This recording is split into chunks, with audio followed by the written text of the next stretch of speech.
Alright, so I haven't done a video in a while, and I like to do the videos with the camping stuff and RVs, and I really enjoy those kind of things. So I also rent from Outdoorsy, and I do it quite often. Probably at least 6 or 7 rentals through Outdoorsy over the years. I mean, I don't get that much time off of work, but that's over the years. And I've had a pretty good experience on most of those occasions. A few times this thing will happen or that thing will happen, and usually the person will get right back to you and remedy the situation within 12 hours or so. So as I pulled up to the coach, it was running, and I said to my brother-in-law in the car, that's never a good sign when the coach is running and they do the walkthrough with the coach on, because that can hide a lot of other factors that are wrong with the coach. So I walked up to the coach this time, checked it out. It was really, really rough. Here, I'll show you a quick walk around on this coach right here.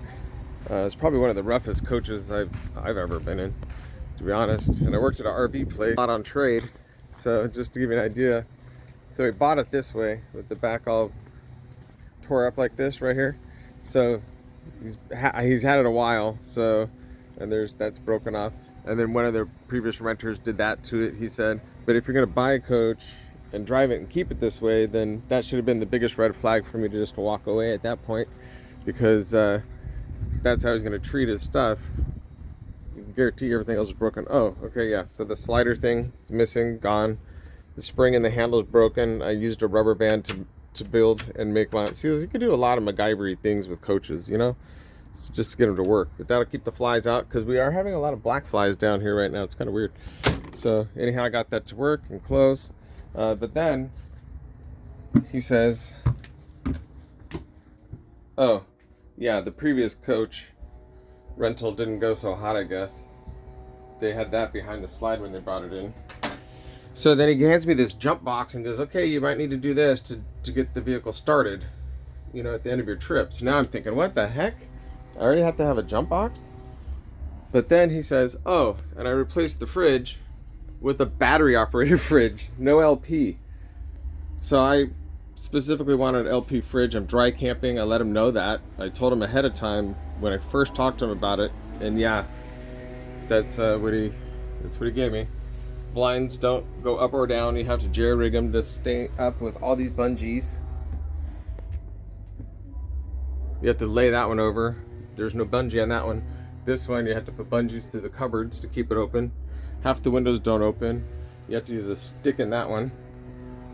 Usually there's an emergency rod on the ones that helps you push the window open. The fan doesn't work up here. So yeah, this is kind of a crazy coach. But anyhow, I got a hold of Outdoorsy. Outdoorsy's not able to help. The coach owner has to pay for the battery, but they'll send a person out to check it out. So now I'll wrap this up with a second video as soon as I get done with dealing with Outdoorsy, just to see how the experience goes with Outdoorsy and the roadside assistance, and how that whole part of this thing goes down. Because so far Outdoorsy on this particular ticket is not doing a great job. Outdoorsy vlog part 2. Now 4 hours and 45 minutes into day 1 of camping. You have to run the generator to keep the battery going on the fridge so it can run the fridge. So basically I had to turn it off so I could make the videos too loud. So I'm also testing now that I've had the generator running for 4 hours, and it went from full to 2/3 full in a matter of about 15 minutes. It dropped already without running anything except just that little fridge that's in there. So I don't know, as far as the experience with Outdoorsy and them handling the issue, you basically have insurance that you could buy, which I did, that has roadside assistance and has battery replacement. So what that means is they'll send somebody out, and then you as the customer have to pay for that battery and then hope that you can get somebody to reimburse you for it later. So that's the deal. So you should know that going into it. After many phone calls and texts, the owner has agreed to come out today because he wants to be cheap and bring his own battery. And the one that's on the coach is undersized for the actual coach, which is a cheaper, smaller battery. So I'm pretty sure he's going to do that again instead of putting the actual battery that coach needs. In fact, it should have two deep cell marine batteries strung together. And look at Emma just got here finally after going to the wrong beach.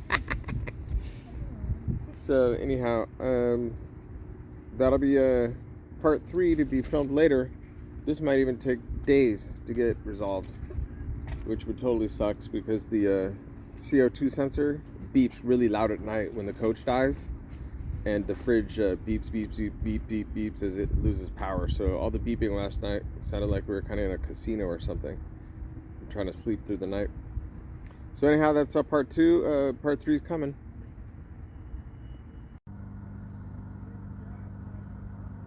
So the lead bird is right there, top of the tree.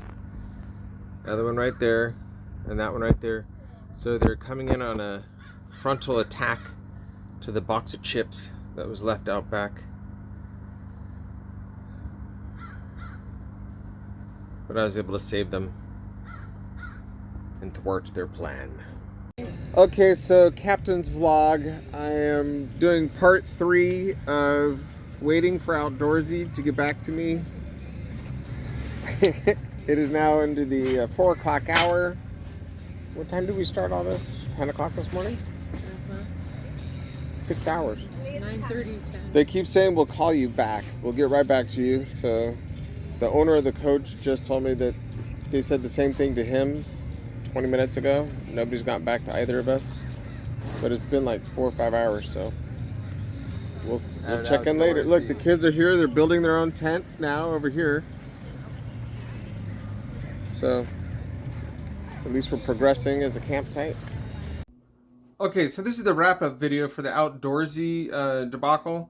Basically, that whole day, we just sat there and waited for them to talk to the owner to talk to us, the owner to talk to Outdoorsy. The owner was at work. The owner ended up Instacarting a battery, which is not a bad idea. That's actually a really good idea. But he Instacarted a car battery for an RV, for a house battery.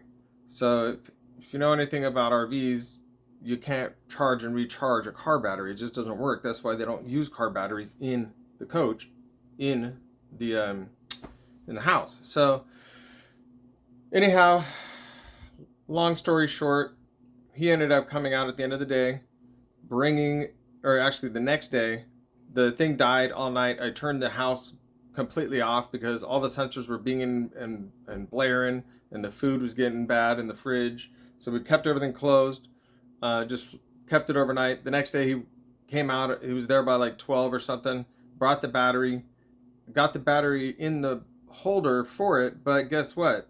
The subframe had a little bracket for a smaller battery. So that battery wouldn't fit without hitting the step, which is a metal cover. So the post was hitting the metal cover, and I'm not sure if that's going to spark or cause a house fire or whatever. So he put a piece of cardboard in there to protect it from the cover, and just really jerry-rigged it, and it worked. So I was able to charge it for 6 hours. Yesterday it held the charge overnight. I charged it again for 6 hours, and it charged and held and was only down by a quarter the next day, which is perfect.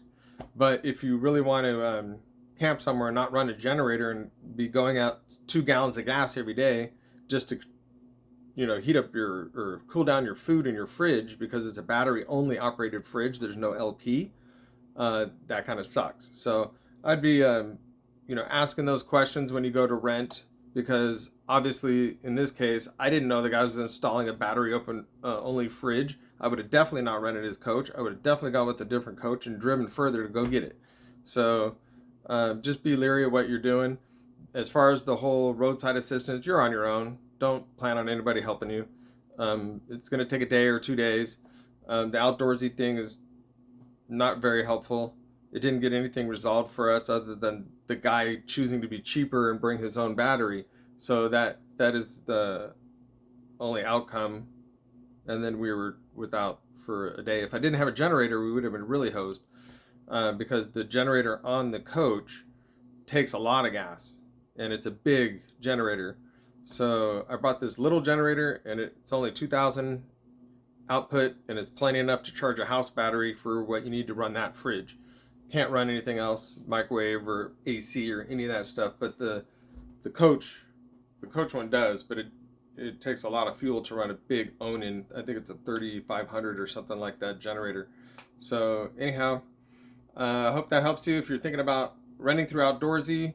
Just know that the roadside assistance and that service for the battery that they have it was going to cost the guy like 700 or 800 bucks to come out and switch a battery. So obviously, that's way too much. Um, but also ask more questions when you're going to rent. Ask how long they've owned the coach. Ask how long they've been camping, because a lot of times you get these people that just buy a trailer, throw it on Outdoorsy, never rented or rented in that coach, so they don't know how it's going to operate really, only from what people are telling them. People aren't going to be honest with them, or they're going to try to get out of paying for stuff. So yeah, do a little bit more digging when you rent, because you do get what you pay for. Okay? I hope that helps. Subscribe to my channel. I do cooking. I have ball pythons. I have all kinds of things. So check it out.